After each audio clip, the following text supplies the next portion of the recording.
Lesson 8.5 is about the tangent ratio. The tangent ratio in a triangle, in a right triangle, is the ratio for a given angle of the side lengths of the leg opposite that angle over the leg adjacent to that angle. So, for example, if I look at angle A, and I want to know the tangent ratio that goes along with angle A, I'm looking at this angle here. And so the tangent ratio is going to be the ratio of the side lengths of this side that's opposite angle A, so the opposite side length, over the length of this adjacent side to angle A, the adjacent side length. So the tangent is just a ratio of side lengths. It's represented by a number that can be stated as a ratio of opposite over adjacent leg. And remember this as tangent with the T is opposite over adjacent. So we remember that with TOA, TOA. Okay. So what turns out is that the longer that opposite side is, the bigger the ratio is of the opposite over adjacent side. If you keep the adjacent side a fixed length and you keep making the opposite side bigger and bigger, as your angle A gets bigger, the tangent ratio will get bigger too. We can use the relationship then between the angle and the ratio of the leg lengths to solve for missing leg lengths or to solve for missing angles. So here's an example of how to use the tangent with a right triangle that has numbers in it for the side lengths. So we have the hypotenuse of 13 and the leg lengths of 5 and 12.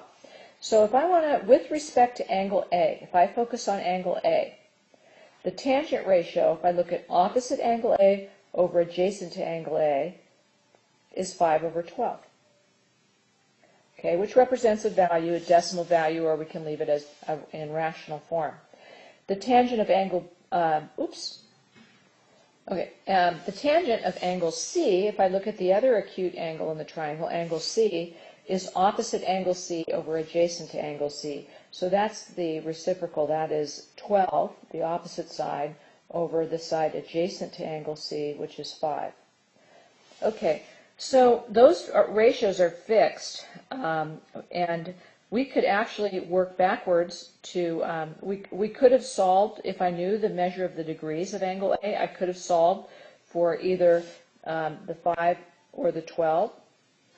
And if I knew the measure of the angle of the degrees of angle C, I could have solved for the 12 or the 5 using the trig tables that I have stored in my calculator.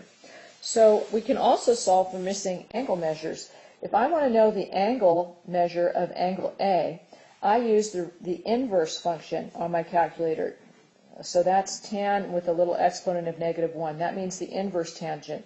That means if I input the ratio of the opposite side of 5 over the adjacent side of 12, then angle A is the inverse tangent of that. So I can use, give it the 5 over 12, and it can tell me back what angle A is, and angle A is 23 degrees. Now, because B is 90 degrees, I know that A and C are complementary, so angle C must be 90 minus 23, or 67 degrees. But I could also find the measure of angle C by using the inverse tangent function on my calculator and inputting opposite over adjacent, and find that angle C is in fact 67 degrees. In your calculator, you have to round these, but your calculator will give you exact values for those. Okay, so here's an example of how you can use the tangent ratio to solve for a missing side length. Let's say I've got this right triangle and I don't know what side X is, but I do know that opposite X, that this angle here is a 24-degree angle. So I can use the tangent of 24 degrees should be equal to X over 20, to that ratio, and solve for X, because the tangent of 24 degrees has a specific ratio, a value associated with it. So first I have to make sure that my calculator is in degree mode, not radians. And once I know I can enter in degrees, I set up my equation to state the relationship. I can say the tangent of a 24-degree angle must be equal to whatever the ratio is of X over 20. Okay, then to solve for x, I multiply both sides by 20. So x is equal to 20 times the tangent of 24 degrees. And that's what I enter into my calculator. Tangent of, and in my calculator, I enter 24, which indicates 24 degrees. And I'll get x is, and if I go to the nearest tenth, x is approximately, so I'll make little squiggles, 8.9 in length, 8.9 units. Okay, so next we have a Pythagorean triple you should recognize, an 8, 15, 17 right triangle. And let's say that I know all the side lengths and I need to find the measure of angle A. So I focus on angle A, and I see that the opposite side is 8 and the adjacent side is 15. So I set up my equation. I can say, well, the tangent to angle A is that ratio, 8 over 15.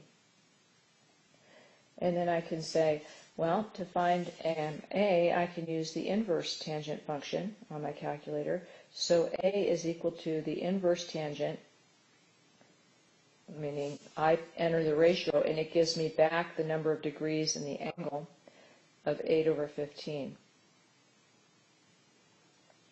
So A is approximately, angle A, 28 degrees.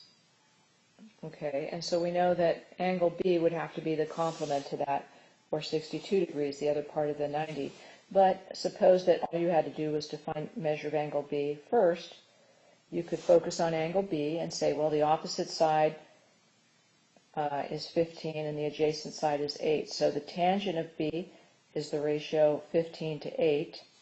So angle B is the inverse tangent, meaning the number of degrees. My calculator is going to give me back the number of degrees of the angle that has a side 15 opposite that angle and an adjacent side of 8. And I'll get that B is approximately 62 degrees, which we already knew because it's the complement to angle A. These both will add up to 90 degrees. Okay, in this last example, there's two things I have to find. I have a right triangle. I have side lengths of, leg lengths of x and 2, and a hypotenuse length of square root of 13. I need to find the length of side x, and I also need to find the measure of angle, the angle measure of angle y. So in this one, I need the angle measure to be able to find x using the tangent ratio, and I don't know the angle measure of y. So actually, you can use the Pythagorean theorem. We can say that the hypotenuse, which is the square root of 13, that side length squared is equal to the sum of the squares of the side that's x and the side that's 2.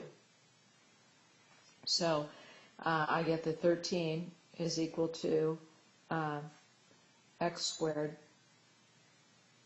plus 4. So x squared is equal to 9. So x is equal to the positive and negative square root of 9, positive and negative 3.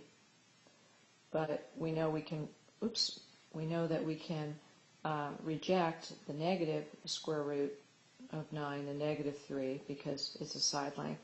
So x is just going to be 3. So I can label that. And now I can find angle y using the tangent ratio, because I can see that opposite the angle y is the 3, the side that's 3, and adjacent to the angle y is the side that's 2. So I can say, well, the tangent to angle y is the ratio of 3 to 2. And then I can use my inverse tangent function to look up, and use my calculator to find what the measure of angle y is. So y is going to be equal to the inverse tangent that has a ratio 3 over 2. So I'm just looking for the angle measure that goes along with that ratio of opposite over adjacent leg. And I get y is approximately 56 degrees if I go to the nearest whole degree.